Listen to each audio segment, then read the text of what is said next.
आदाब। मैं मोहम्मद शमीम हुसैन। आप देख रहे हैं न्यूज़ डेस्क टीवी।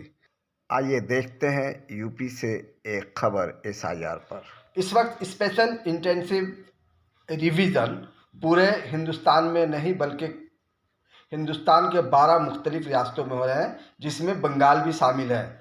यूपी के स्टेट इलेक्शन कमीशन के एक आला अफसर ने कहा कि उन्होंने एक बयान जारी करते हुए बहुत सरल और आसान तरीका में ये समझाने की कोशिश की है कि बिल्कुल ही एसआईआर से डरने की ज़रूरत नहीं है।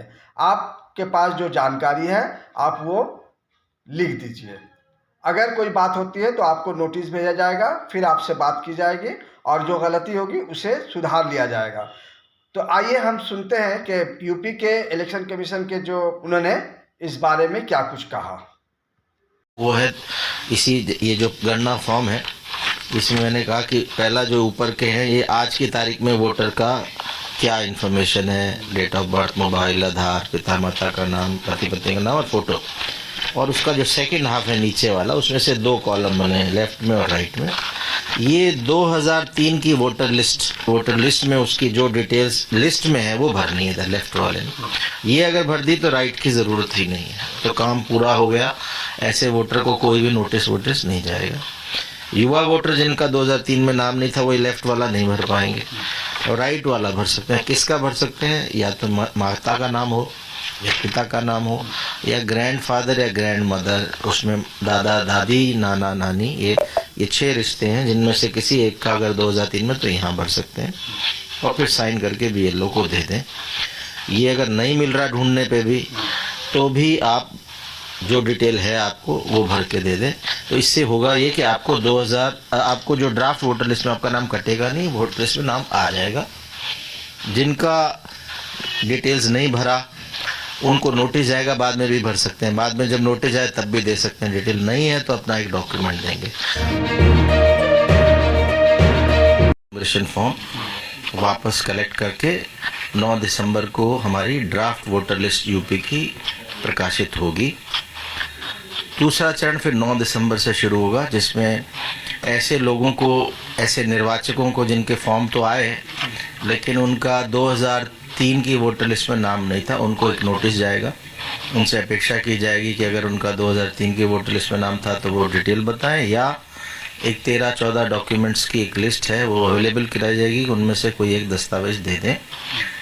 महत्वपूर्ण ये है कि जो पहला चरण है 4 दिसंबर तक का, इसमें कोई भी दस्तावेज ना तो मांग रहे हैं वोटर से और ना ही ले रहे हैं। बीएलओ को इंस्ट्रक्शन है, इसमें केवल और केवल जो गणना फॉर्म है वो हस्ताक्षर किया हुआ वापस लेना है। हस्ताक्षर वोटर स्वयं कर सकता है या परिवार का कोई वयस्क सदस्य भी कर सकता है।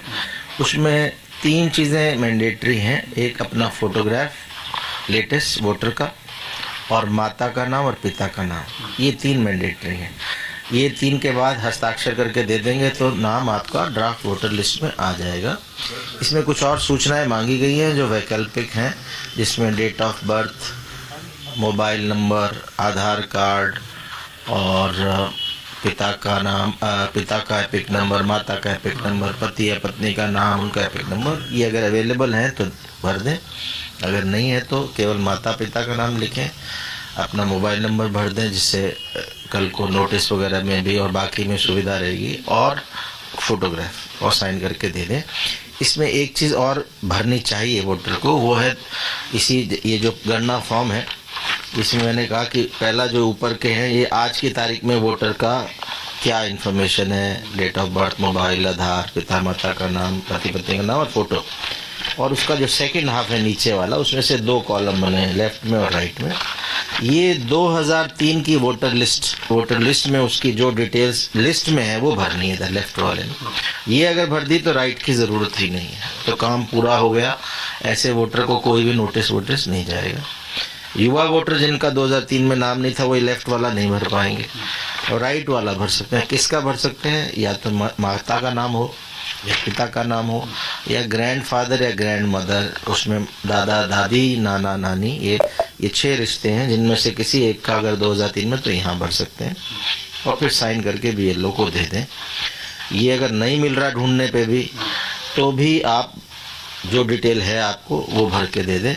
तो इससे होगा ये कि आपको आपको जो ड्राफ्ट वोटर लिस्ट में आपका नाम कटेगा नहीं, वोटर लिस्ट में नाम आ जाएगा।